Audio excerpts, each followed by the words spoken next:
Les trois femmes que vous voyez dans cette vidéo, ainsi que celle qui est en train de filmer la scène, ça fait 4 femmes. Les 4 là ont déjà. C'est-à-dire qu'elles ne sont plus de ce monde. Asseyez-vous bien, prenez vos arachides, je vous explique toute l'histoire.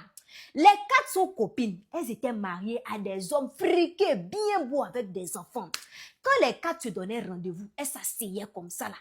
Elles critiquaient leur mari. Moi, mon mari, là, il me trompe. Moi, mon mari, là, c'est sous là. Moi, mon mari fait si. Oh, moi, mon enfant est têtu. Je suis fatiguée et tout ça. Elles critiquaient, mais elles ne trouvaient jamais de solution. Quand elles finissaient, elles se levaient, elles rentraient dans leur foyer. Un jour, elles se sont réunies. Il y a une qui dit que, moi, j'ai attrapé mon mari avec une fille de 18 ans dans un hôtel il y a 2 jours, là. Quand je les ai vus, mon cœur a failli sortir de ma poitrine comme ça. Blou. Heureusement que les gens étaient là, ils nous ont séparés. Sinon, j'allais déjà cette petite-là. Franchement, moi, je suis fatiguée, je veux divorcer. Il y a une deuxième qui dit que, toi aussi, tu as pensé au divorce? Moi aussi, j'ai pensé au divorce, je veux divorcer. La charge mentale. Mon mari ne fait que me guiche. Les enfants aussi me fatiguent. Je suis fatiguée, je veux divorcer. Il y a la troisième qui dit que, vous avez pensé au divorce, moi-même chaque jour je pense au divorce, je veux divorcer, le foyer est dur, c'est dur, copine, je veux divorcer. La quatrième dit que, mais vous là, on va divorcer, on va aller où? Les hommes sont pareils, on va là-bas, c'est le feu, on vient ici, c'est le feu, devant, derrière, c'est le feu, on va aller où? Les trois disent, oh, toi laisse ton histoire de foyer là, nous sommes des femmes indépendantes, on travaille déjà, donc on divorce et on reste dans nos maisons tranquillement. Elle dit, non, vous savez, on ne peut pas rester sans homme non plus, nous avons des enfants, ils disent, oh, laisse tout ça là. Tu veux divorcer ou tu ne divorces pas? Elle dit, j'ai besoin de temps et je vais réfléchir. Les trois disent, nous sommes déjà prêtes. Dès qu'on sort d'ici là, on va appeler maintenant nos avocats, on va divorcer. Non, c'est-à-dire que moi, tu veux divorcer ou pas? Elle dit, ok, je vais vous suivre, je vais divorcer. Les 4 se sont entendus. Le lendemain matin, elles sont allées voir leurs avocats. On veut divorcer. Parce que voici ça, le foyer, le nu comme ça, le feu. On monte ici, on descend là-bas aux charges mentales, les enfants et tout ça, ils ne donnent pas l'argent, tromperie, monter, descendre. On ne veut plus du foyer là. On dit, ok, remis la lettre. Elles sont allées donner la lettre là. À l'aide du différents mariés, elles ont déposé. Les 4 hommes ont bien demandé aux femmes, vous êtes sûrs que vous voulez divorcer? Oui, on veut divorcer, on ne veut plus, on veut plus. Vous êtes sûr, vous ne voulez plus du mariage, on veut plus, arrêtez de nous poser des questions, on dit qu'on ne veut plus du mariage, on ne veut plus. Signez. Eux aussi, ils ont pris le stylo, ils ont signé, ok, c'est bon. Déposé, quelques mois après, le divorce a été prononcé. Elles étaient des femmes libres maintenant, freedom, des femmes en l'air comme ça, elles vont les boîtes de nuit, les maquiller, s'amuser et tout. Elles étaient maintenant libres. Il n'y avait plus l'histoire de mon mari dit que non, mon mari m'a fait ça, je l'ai attrapé dans l'hôtel. Non, tout ça était terminé. Elles étaient libres, les femmes divorcées. Elles se sont réunies un soir, elles se sont dit, bon, on va dans un bar aujourd'hui là, on va chauffer, on va danser, ça sera le feu. Elles ont loué une voiture, elles se sont soulevées, dans la voiture, elles se sont dirigées vers un bar là-bas. Arrivées là-bas, elles ont dansé, elles ont bu les champagnes, les vins et tout ça. Quand elles ont fini, elles se sont dit, bon, on va chez qui? La troisième dit, allons-y chez celle-là, oui, parce que sa maison n'est pas loin là. Ils se sont dit, ok.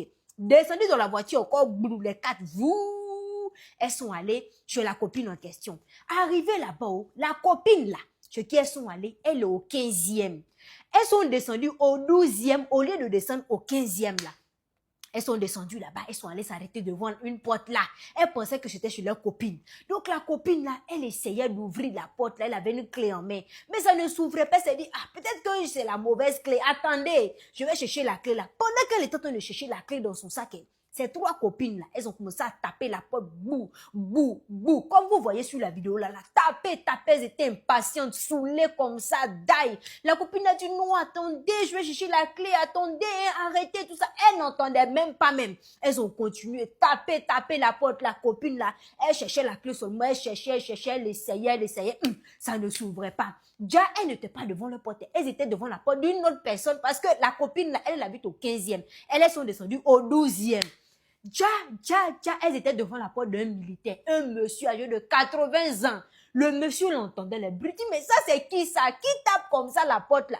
Le monsieur là pensait que c'était des voleurs, que c'était des shippers, arrête de shipper. Le monsieur là allait prendre son âme. Il est venu s'arrêter devant la porte là. Il n'a pas ouvert. S'arrêter là. Et puis, boum. Je dis que il a explosé comme ça. Les filles, elles sont tombées. Les 4 en même temps sur le champ. Quand il a fini là, et puis il a ouvert maintenant la porte, clink, clink, clink, clink, clink, clink, clink. Il tombe sur 4 femmes. Les 4 là sont partis comme ça. Je pensais que c'était des voleurs. Je pensais que c'était des voleurs. L'appeler la police. La police est venue rapidement soulever les corps, la faire conseil et tout ça. On les a envoyés là-bas. On dit 3 ont déjà. Les 3 ont déjà. C'est une qui était dans le coma et tout ça. Le médecin a tout fait. Ils ont pu la récupérer, mais ces 2 pieds là, ils ont coupé ça, ils l'ont amputé. Voici sa photo là, un fauteuil roulant. Dès qu'ils l'ont libéré, elle a là la police, elle allait porter plainte. Que pourquoi le monsieur là a tiré sur les 4? Il a déjà ses 3 copines et elle-même, ses 2 pieds là. Fou! Ils ont coupé ça, ils lui ont amputé ses 2 pieds. Donc pour ça là, on doit la dédommager. Le monsieur dit que ça va pas ou quoi? Je vais te dédommager pourquoi? Vous venez devant la porte de quelqu'un et puis vous tapez comme ça, hein, comme des sauvages. Vous ne savez pas qu'il fait nuit, hein, vous ne connaissez pas votre porte et tout ça. La femme dit non, mais on était saoulés, on ne savait même pas ce qu'on faisait. Et tu peux ouvrir d'abord avant de voir. Pourquoi tu tires comme ça? Ça va pas ou quoi? Et tout. Le monsieur dit que je ne fais rien. La femme aussi dit que vous allez faire, je vais vous poursuivre en justice. Voici l'affaire là. Club. L'autre dit, oh, tu vas faire. L'autre dit que, oh, je ne fais pas. Est-ce que le monsieur là, il a raison? Tu n'ouvres pas la porte, même si tu as entendu bruit. Tu n'ouvres pas d'abord pour vérifier. Directement, toi, tu dis que, oh, ce sont les voleurs. Là, tu te mets à tirer, comme ça. Tu sais même pas qui est derrière. En tout cas, voici l'histoire. Qu'est-ce que vous en pensez? Est-ce que ça là, c'est normal? Le monsieur là a raison.